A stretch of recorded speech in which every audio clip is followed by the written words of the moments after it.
ಸ್ನೇಹಿತರೆ, ಡೆಂಗು ಹೆಂಗ್ ಬರುತ್ತೆ ಅಂತ ತೋರಿಸ್ತೀನಿ ನೋಡಿ. ಇಲ್ಲಿ ಒಂದು ಗೌರ್ಮೆಂಟ್ ಹಾಸ್ಪಿಟಲ್ ಹತ್ರ ಇದೆ. ಇಲ್ಲಿ ಸರ್ ಇದ್ದಾರೆ, ತೋರಿಸ್ತಾರೆ. ಒಂದು ಬಾಟಲಲ್ಲಿ ನೀರಿದೆ. ಈ ಕಡೆ ಎಲ್ಲ ಬ್ಲಿಂಕ್ ಆಗ್ತಿದೆ ನೋಡಿ, ಅದು ಓಡಾಡ್ತಾ ಇದೆ. ಇಲ್ಲೊಂದಿದೆ, ಈ ಕಡೆ ಒಂದಿದೆ. ಅದು ಇಡೀ ಸೊಳ್ಳೆ ಆಗಿ ನೆಕ್ಸ್ಟ್ ಇನ್ನೊಂದು 7 ಡೇಸಲ್ಲಿ ಇಡೀ ಸೊಳ್ಳೆ ಆಗಿ ಓಕೆ ಆಚೆ ಬರುತ್ತೆ. ಸೊ ನಾವೇನು ಮಾಡಬೇಕು ಅಂದರೆ ಫ್ರೆಶ್ ನೀರು ಮಳೆಗಾಲದಲ್ಲಿ ಎಲ್ಲೂ ನಿಲ್ಲೋಕ್ಕೆ ಅವಕಾಶ ಮಾಡಿಕೊಡ್ಬಾರ್ದು.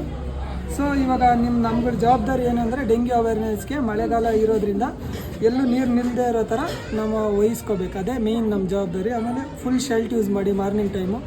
ಆಮೇಲೆ ನೈಟ್ ಹೊತ್ತು ಮಾರ್ನಿಂಗ್ ಟೈಮ್ ಕೂಡ ವಯಸ್ಸಾದವ್ರಿಗೆ ಮಕ್ಕಳಿಗೆ ಸೊಳ್ಳೆ ಪರ್ದೆ ಯೂಸ್ ಮಾಡಿ.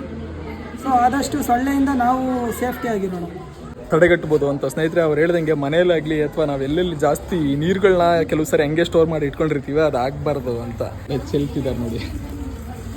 ಸೊ ನೀರನ್ನು ತುಂಬ ದಿನ ಇಟ್ಕೋಬೇಡಿ. ಇದು ಬೆಂಗಳೂರಲ್ಲಿರುವಂಥ ಒಂದು ಗೌರ್ಮೆಂಟ್ ಹಾಸ್ಪಿಟಲ್, ತಿಪ್ಪೇನಹಳ್ಳಿಲಿ.